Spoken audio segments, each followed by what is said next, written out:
أعوذ بالله من الشيطان الرجيم بسم الله الرحمن الرحيم ثم الصلاة والسلام الأتمان الأكملان على سيدنا ونبينا محمد وعلى آله وصحبه وسلم تسليما كثيرا رب اشرح لي صدري ويسر لي أمري واحلل عقدة من لساني يفقهوا قولي اللهم أرنا الحق الحق وارزقنا اتباعه وأرنا الباطل الباطل وارزقنا اجتنابه اللهم آت نفوسنا تقواها وزكيها أنت خير من زكاها أنت وليها مولاها برحمتك يا أرحم الراحمين.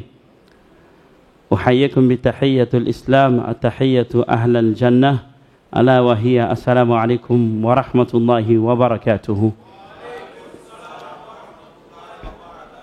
Alhamdulillah, on remercie Allah subhanahu wa ta'ala, Allah qui nous fait la grâce, qui nous accorde le privilège, n'est-ce pas, d'être parmi les membres ou encore les participants à cette noble cérémonie. Il faut savoir que le fait d'être convié à une telle activité ou encore à une cérémonie d'une telle envergure, cela revêt, n'est-ce pas, de la grâce d'Allah subhanahu wa ta'ala, et cela démontre qu'Allah subhanahu wa ta'ala il nous a donné les causes, n'est-ce pas, de notre réussite ici-bas ainsi que dans l'au-delà. En ce sens-là, Allah subhanahu wa ta'ala il nous dit Inna Allaha yahdi man yasha. Allah il donne la guidée à qui veut la guider. Inna Allaha yahdi man yasha. Allah il donne la guidée à qui lui Allah subhanahu wa ta'ala il veut. Ce verset-là prend ces deux sens.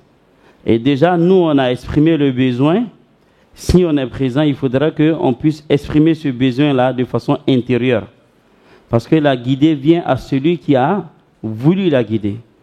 Et comme on le dit, il y a un adage qui dit, on ne montre l'or qu'à celui qui connaît la valeur de l'or. Le fait d'être présent, cela démontre qu'on a de la considération pour le Coran. Cela démontre qu'on s'est déplacé de nos divers endroits à cet endroit-là, à cette mosquée, parce qu'on a accordé de la valeur à la parole d'Allah subhanahu wa ta'ala. Et cette parole-là, qu'on appelle le Coran, c'est une parole qui est considérée par tous les savants sans aucune polémique comme n'étant pas une créature. Le Coran laysa bimakhlouq. Le Coran n'est pas une créature, c'est la parole incréée d'Allah subhanahu wa ta'ala. Alors celui qui fait du Coran son ami ou son compagnon, c'est sûr qu'il sera avec Allah subhanahu wa ta'ala. C'est en ce sens-là qu'on nous dit Ahlul Qur'an, Ahlullahi wa khasatu. Les hommes du Coran, les amis du Coran, les partisans du Coran, ce sont les alliés d'Allah subhanahu wa ta'ala et ce sont des personnes qui sont privilégiées indallah subhanahu wa ta'ala. Et donc, tellement cette parole-là elle est noble auprès d'Allah, le fait de l'aimer est une cause d'admission au paradis. Celui qui aime le Coran, c'est une cause pour qu'il soit admis au paradis. Et on a le hadith dans lequel un compagnon a dit au prophète sallallahu alayhi wa sallam que lui il aimait beaucoup surat al-Ikhlas, Qul huwa Allahu ahad. Alors le prophète sallallahu alayhi wa sallam lui a dit Idi hubbuka iyyaha adkhalka al-jannah. À cause du fait que tu aimes cette sourate là, sache que Inch'Allah tu seras introduit au paradis. Alors on demande à Allah subhanahu wa ta'ala d'être témoin que nous sommes parmi les amoureux du Coran. ربنا إنا آمنا بما أنزلت واتبعنا الرسول فاكتبنا مع الشاهدين. Qu'Allah subhanahu wa ta'ala nous inscrive parmi ceux-là.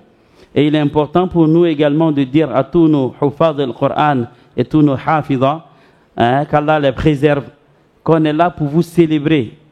On est là pour vous dire que nous vous aimons. On est là pour vous dire que vous êtes, n'est-ce pas, des fiertés pour la communauté. On est là pour vous dire que le fait d'avoir mémorisé la parole d'Allah subhanahu wa ta'ala fait en sorte que vous n'êtes plus comme les autres.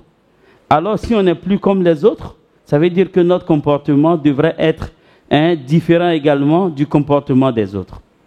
Une chose est de mémoriser le Coran et une autre chose est de mettre en application ce Coran-là. Et il est important pour nous de nous adresser à vous. Des fois on va essayer d'intervenir en malinqué, Inch'Allah, pour qu'on puisse mieux comprendre notre message. Donc, parce qu'on a considéré ame feka yera duyan la ko alu de mabawye mate duyan kono min kabun katme korona dursi baga kam min ba yere don parce que ma do be au lieu korona dursi kungolo la nga jogoto lula e ka famiya nga mi korona dursi kuna avec la ka bara kenai onyo mate du kol kon ka min ka bon katema aka kuma kanti kuma min fana kafsa katema aka kuma kanka waman ahsanu qawlan mimman da'a ila Allah wa amila salihan wa qala innani minal muslimin ni seli wala bana ka seli wele ami do min kala allahumma rabb hadhihi da'wati tamma wa salati alqa'ima ma ma fu alayo kuma kamin kela sisa hayya ala salah hayya ala alfala seli yara kore munde niyame ko salatu arabu kana bimana addu'a niyame salatu fana shariatu fe obina foko baralu mimmi damne ni takbiratu ihram ye rukuba la sujudu bala abita kunche ni salamu ye mais seli yara beni ala je munu ba kono ala ko fodi ba kono seli yara tinya femin ko nango mako suratul fatiha fahiya as-salat et cette sourate est appelée également la prière. La suratul fatiha, l'un de ses noms c'est la prière parce qu'il n'y a pas de prière valide pour celui qui n'a pas récité la sourate al-fatiha. Et donc pour dire qu'en réalité cette même sourate là est appelée Ummul Kitab, c'est la mère du livre. La mère de quel livre? Le Coran, bimana al-qira'a. Donc celui qui le lit, qui sait l'ouvrir et qui va se mettre à le déchiffrer, ou encore celui qui va faire preuve de tilawa, celui qui va réciter les versets qu'il a pu mémoriser. Il est important pour chacun d'entre nous de mettre devant, n'est-ce pas, en avant cette valeur-là, cette prépondérance-là du livre d'Allah subhanahu wa ta'ala qui est le Coran sur toutes les autres, n'est-ce pas, entités qu'on a, ou encore sur tous les livres qu'on a dans notre communauté. Alors vous êtes des personnes qui ont de la valeur. Merci pour les efforts que vous avez faits. Pour les efforts que vous avez faits. Et en même temps pour vous dire que tant que la marche n'est pas terminée, on ne va pas finir, n'est-ce pas, de défiler les bras. Parce que ce monde-là, c'est un monde d'épreuves. Allah nous a mis ici afin de nous éprouver. Tabarakalladhi biyadihi al-mulk wa huwa ala kulli shay'in qadir. Alladhi khalaqa al-mawta wal hayata liyabluwakum wa'budu rabbaka hatta ya'tiyaka al-yaqin.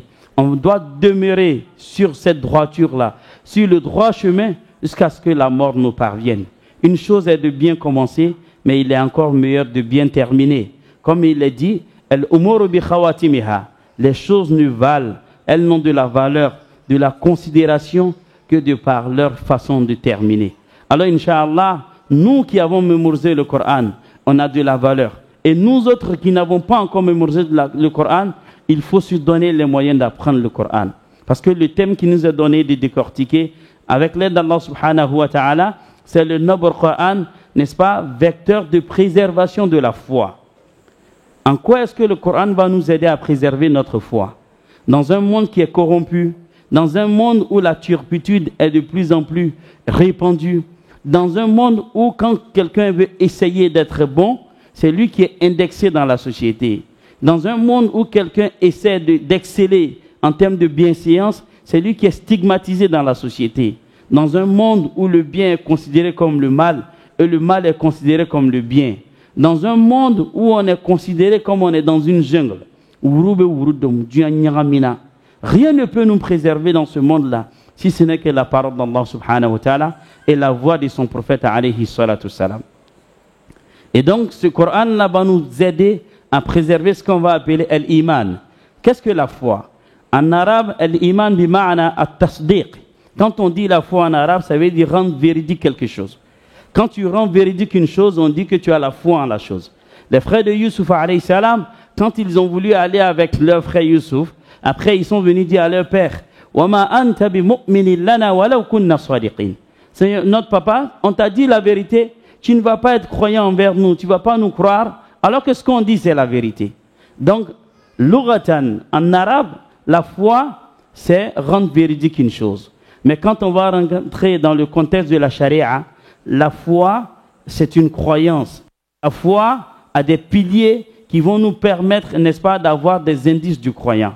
Et donc, il y a ce qu'on va appeler el-maratibuddin, les niveaux dans la religion. Il y a le niveau de l'islam, où c'est le béaba, parce que celui qui dit la ilaha illallah, Muhammadur Rasulullah sallallahu alayhi wa sallam, il respecte les piliers de l'islam. il est considéré comme musulman. Mais il y a un autre niveau qui vient après cela, c'est ce qu'on va appeler le niveau de la foi, l'iman. Et quand les Arabes disent au prophète sallallahu alayhi wa sallam, amanna, Allah dit qul lam tu'minu wa qulu aslamna. Ne dites pas que vous êtes croyants, mais dites plutôt que vous êtes des musulmans. Parce qu'il y a une différence entre le musulman et le croyant.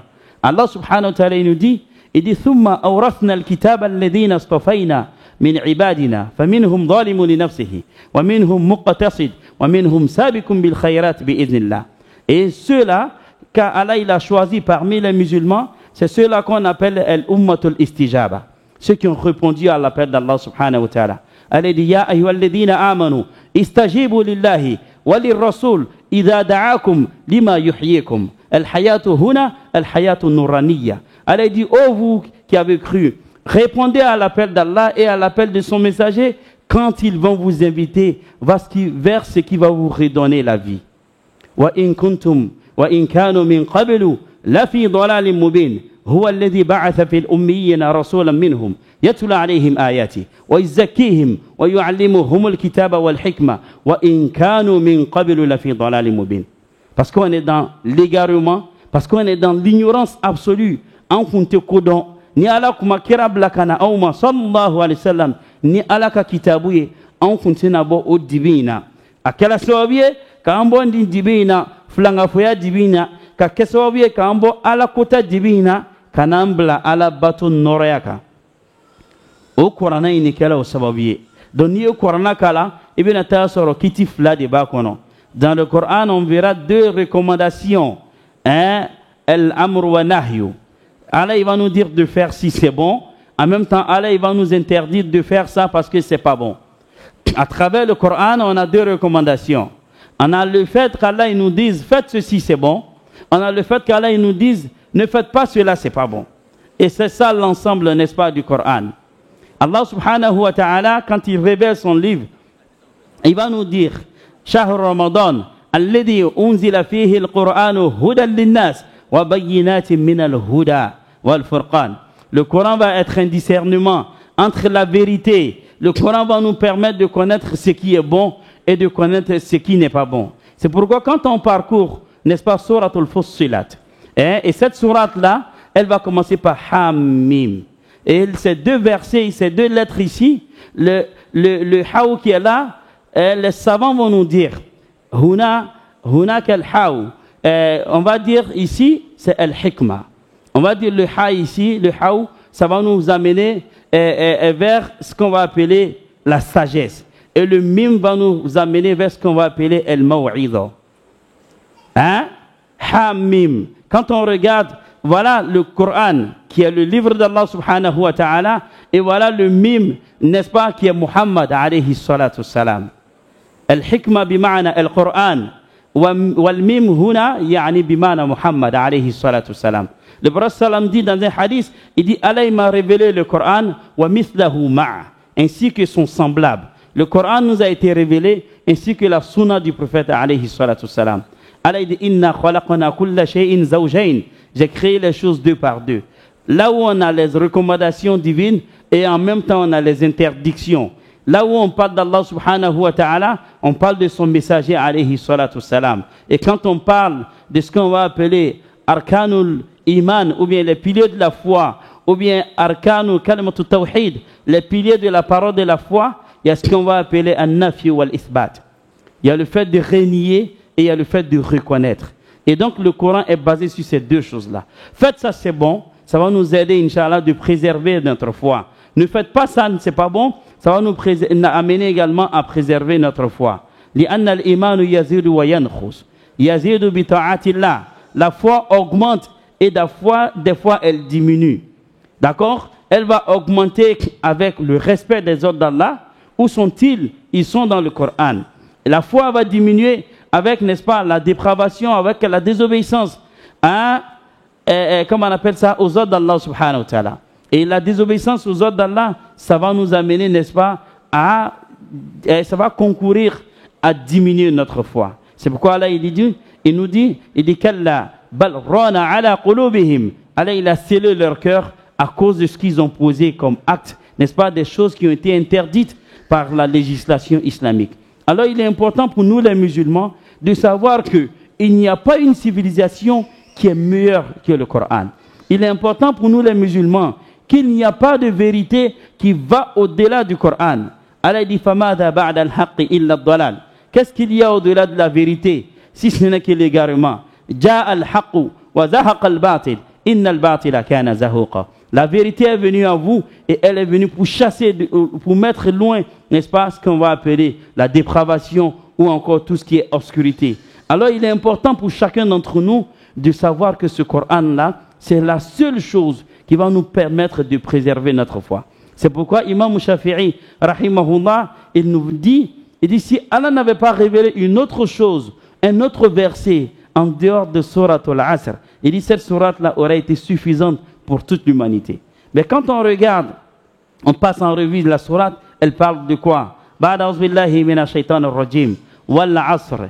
Innal insana lafi khusrin illa alladhina amanu wa 'amilus salihat wa tawasaw bil haqqi wa tawasaw bis sabr. Hein? Allah il dit, il jure par le 'asr, bimana az-zaman, ou bien peut-être le 'asr ça peut être toute la période, ou bien le Asr ça peut être un siècle, ou bien le Asr ça peut être l'heure de la prière des Asr, ou bien le Asr ça peut être toute ta vie, l'espérance de vie qu'Allah t'a donné. Les savants ont donné beaucoup de sens aux Asr. Mais ce n'est pas ce qui nous intéresse ici. Mais Allah dit wal Asr innal insana lafi khusrin. Il dit certes l'être humain, mais l'expression qu'il utilise ici, il dit el insan. Partout dans le Coran, Allah il va utiliser l'expression du insan, il veut nous montrer nos limites. Il veut nous montrer nos faiblesses. Il veut nous montrer qu'on ne peut rien sans lui, Allah subhanahu wa ta'ala. Mais le verset dans lequel Allah va utiliser l'expression Ibn Adam, Ya Bani Adama, il nous parle des caractères de noblesse. Il nous parle des traits qui vont nous ramener davantage auprès d'Allah subhanahu wa ta'ala. Et ce verset-là, cette sourate-là, Allah dit Wal asr innal insana la fi khusrin. On est tous dans la perdition. On a tous échoué. On est tous égarés. Aucun d'entre nous n'a la foi. Aucun d'entre nous ne connaît Allah subhanahu wa ta'ala. Sauf alladhina amanu. Ceux-là même qui ont eu la foi. Ceux-là même qui ont accepté Allah subhanahu wa ta'ala comme Seigneur. Il n'y a pas quelqu'un qui est plus civilisé que le musulman. Il n'y a pas quelqu'un qui est plus civilisé que le hafiz al-Qur'an. Il n'y a pas une femme qui est plus civilisée que la hafizatul Qur'an. Que la femme qui a mémorisé le Coran. Alors Allah il nous a gratifié de cela. Innal insana lafi khusrin. L'être humain est dans la perdition. Illa alladhina amanu. Sauf ceux qui ont accepté la foi. Sauf ceux qui ont cru en Allah subhanahu wa ta'ala. Man radiya billahi rabba. Wa bi Muhammadan rasula. Wa bil islam ad-dina. Wajabat lahu al-jannah. Toute personne qui accepte Allah comme Seigneur. Comme Muhammad sallallahu alayhi wa sallam comme messager.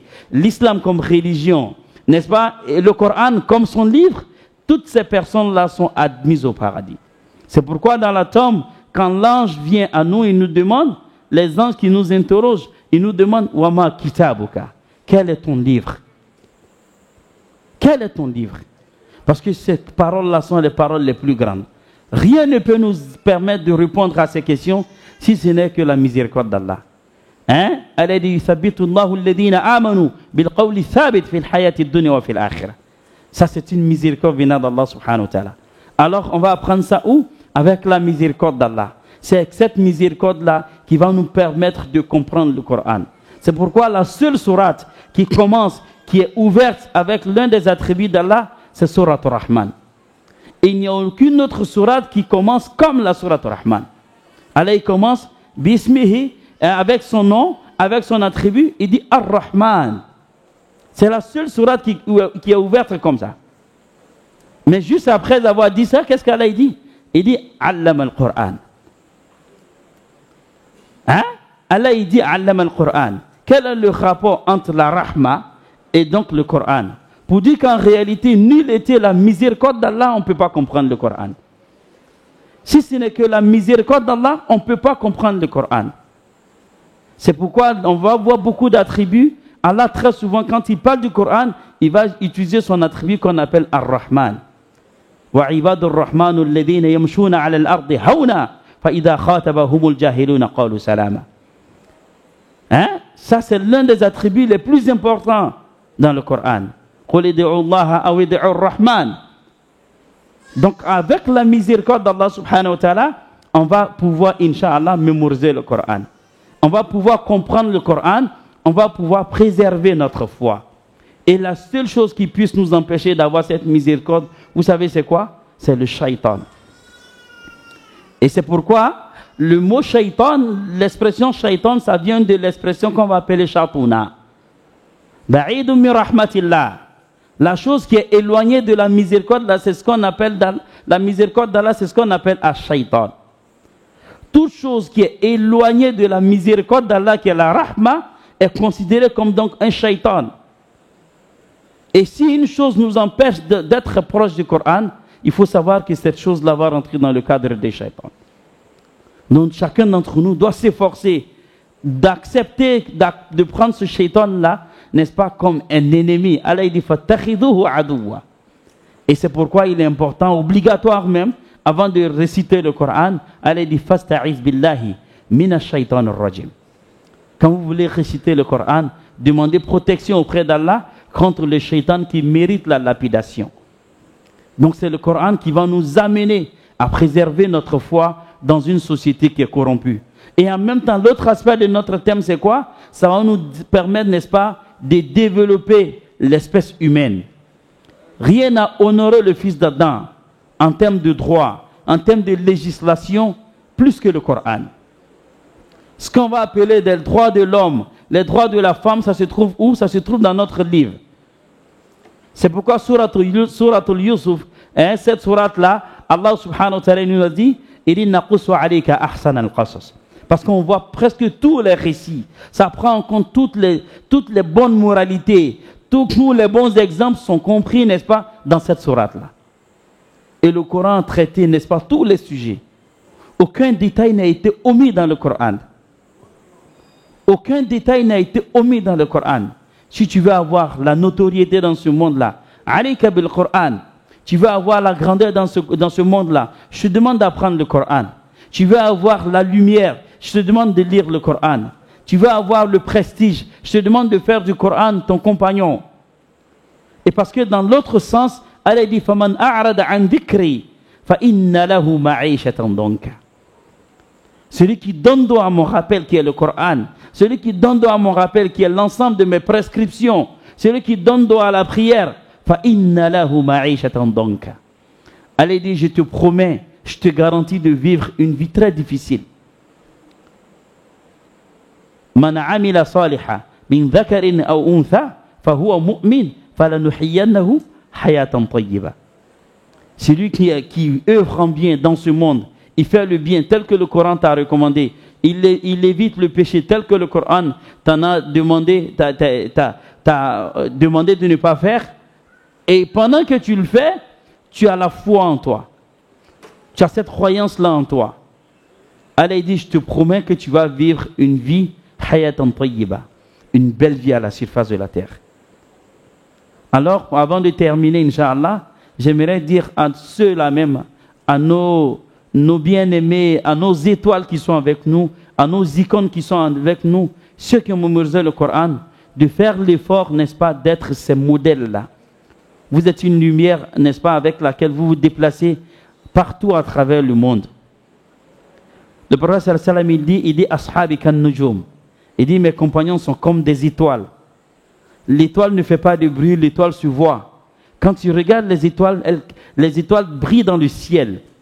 C'est beau à voir. Parce que vous êtes des étoiles. Parce que vous avez mémorisé le Coran et vous mettez en application, vous êtes nos stars.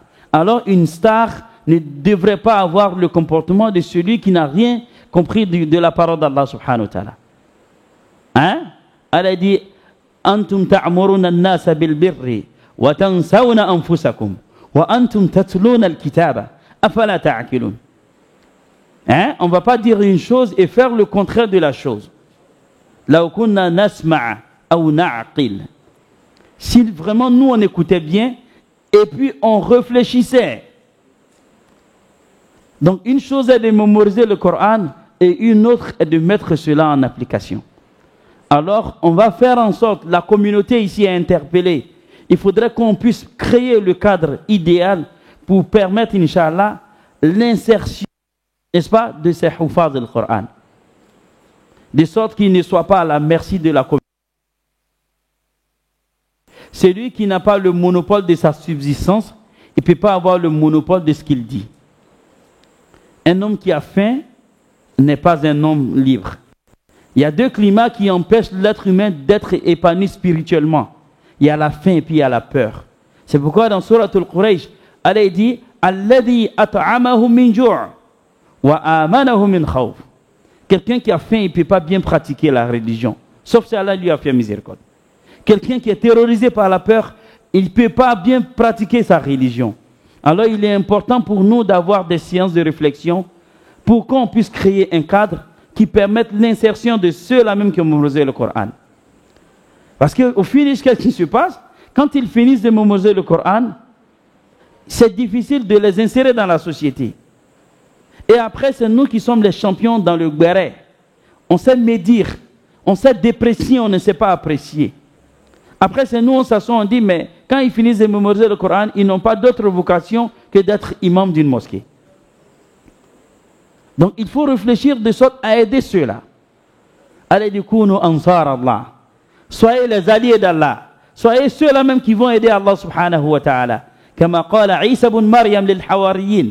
Tel que Isa ibn Maryam, il a dit à ses partisans, Man ansari ila Allah. Qui va aider Allah subhanahu wa ta'ala?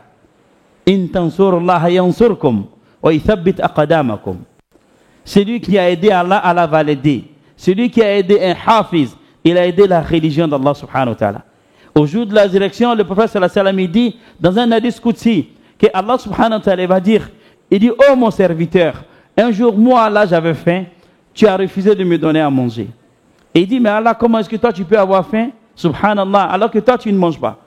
Allah dit, mon serviteur, celui-là même que j'aimais bien, qui avait mémorisé le Coran, celle-là même qui avait mémorisé le Coran, il ou elle avait un besoin. Si tu avais comblé le besoin, c'est à moi que tu aurais rendu le service. Donc il est bon, n'est-ce pas, de nous soucier pour ces personnes-là. Parce que ce sont des personnes importantes dans la communauté. On ne peut pas parler d'islam sans Coran. Alors il est important de les aider. Il est important de les soutenir comme on peut. Et donc, quand on regarde de telles initiatives, pour les mettre en valeur, pour les valoriser, il faut encourager cela. Qu'Allah bénisse, n'est-ce pas, la structure qui a organisé cette activité-là. Qu'Allah bénisse tous nos frères et toutes nos sœurs qui ont mémorisé le Coran. On demande à Allah subhanahu wa ta'ala de nous faciliter à nous également la mémorisation de son livre. Et non, une chose est de mémoriser le livre d'Allah, et une autre est de mettre en application son contenu. Qu'Allah nous mette parmi ceux-là, alladhina yastami'una qawlan fayattabi'una ahsana. On a écouté la et on a mis en application le meilleur de cette parole-là. Rien n'est plus bon, rien n'est plus beau que, n'est-ce pas, du fait de soutenir le Coran. Dans Surat Yasin, avant de terminer, celui-là même dont l'histoire est relatée dans Surat Yasin, et celui-là même qu'on appelle Habibun Najah, celui-là même qui aimait le succès, la réussite. وَجَاءَ مِنْ أَقْصَى الْمَدِينَةِ رَجُلٌ يَسْعَى قَالَ يَا قَوْمِ اتَّبِعُوا الْمُرْسَلِينَ. À cause du fait qu'il a demandé aux gens de suivre les messagers, Allah subhanahu wa ta'ala l'a introduit au paradis. Il n'y a rien qui est meilleur que le Coran. Rien ne vaut mieux que le Coran. Celui qui a aimé le Coran, Allah va l'aimer. Celui qui donne d'eau au Coran, Allah va lui donner d'eau. Le monde va lui donner d'eau. Au jour de la résurrection, il sera parmi les perdants. Qu'Allah nous préserve de cela. Qu'Allah fasse de nous des adeptes du Coran. Qu'Allah nous fasse vivre avec le Coran. Qu'il fasse mourir sur les propos, n'est-ce pas, les recommandations du Coran. On va s'arrêter là. Le temps qui nous a été donné est arrivé, Inch'Allah. Sur ce, on demande pardon, Inch'Allah, à nos machères qui sont avec nous, à nos imams qui sont avec nous, à nos hufad al-Qur'an, à nos hafidha, n'est-ce pas, pour les manquements qu'on a eu dans nos propos. On a essayé de transmettre, Inch'Allah, dans la mesure de nos possibilités, ce qu'Allah nous a facilité. Et on souhaite la bienvenue à tous nos machères, n'est-ce pas, à cette assemblée-là. Barakallahu fikum wa jazakumullahu khair. Wa hada assalamu alaikum wa rahmatullahi wa barakatuh.